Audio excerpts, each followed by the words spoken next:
શું તમે પણ રાતે ઉજાગરા કરો છો? તો આ વિડિયો ખાસ તમારા માટે છે. અનિવાર્ય સંજોગોમાં જે લોકોને રાત્રે ઉજાગરા કરવા પડતા હોય એ લોકોએ કઈ રીતે સૂવું જોઈએ? જય ધન્વંતરી. હું ડૉક્ટર ખુશ્બુ ઓડેદરા, MD આયુર્વેદ. તમે બધાએ આપણા વડીલોને કહેતા સાંભળ્યા હશે કે આયુર્વેદ રોગોને જડમૂળમાંથી દૂર કરે છે. તો આજે આપણે આ જડમૂળમાંથી રોગોને દૂર કરનાર આયુર્વેદના રહસ્યને જાણીશું.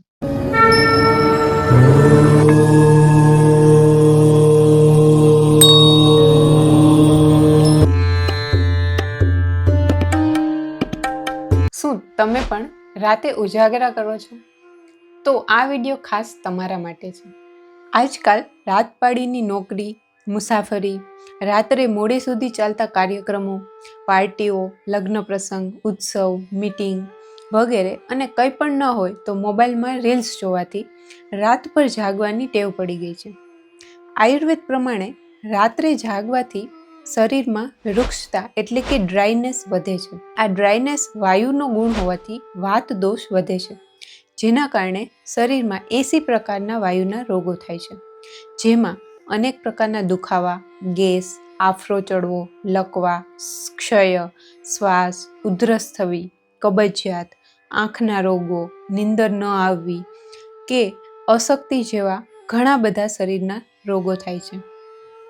અનિવાર્ય સંજોગોમાં જે લોકોને રાત્રે ઉજાગરા કરવા પડતા હોય એ લોકોએ કઈ રીતે સૂવું જોઈએ? જેને રાતના ઉજાગરો કર્યો હોય તેણે દિવસની ઊંઘથી ઓછું નુકસાન થાય અને રાતના ઉજાગરાનું પણ બેલેન્સ થાય એ માટે જમીને બપોરે ક્યારેય ન સૂવું, પરંતુ સવારે જ ભૂખ્યા પેટે અને આખી રાતમાં જેટલી કલાક જાગ્યા હોય તેનાથી અડધું સૂવું જોઈએ.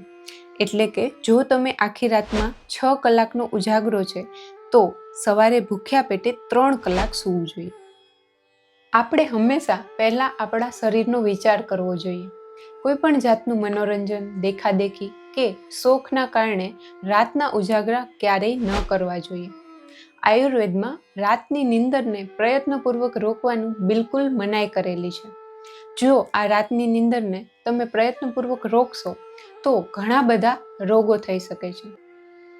મિત્રો, આ લાઈફસ્ટાઈલના ખૂબ જ નાના ચેન્જીસ છે કે જે કરવા માત્રથી તમને ઘણા બધા રોગો જેવા કે કબજિયાત, સાંધાના દુખાવા, અન્ય દુખાવા આ બધાથી છુટકારો મળી શકે છે, અથવા તો ફ્યુચરમાં આવા રોગોને થતાં તમે અટકાવી શકો છો.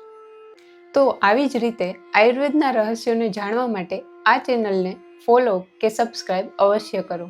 તો ચલો મળ્યા આગળના વિડીયોમાં. જય ધન્વંતરી.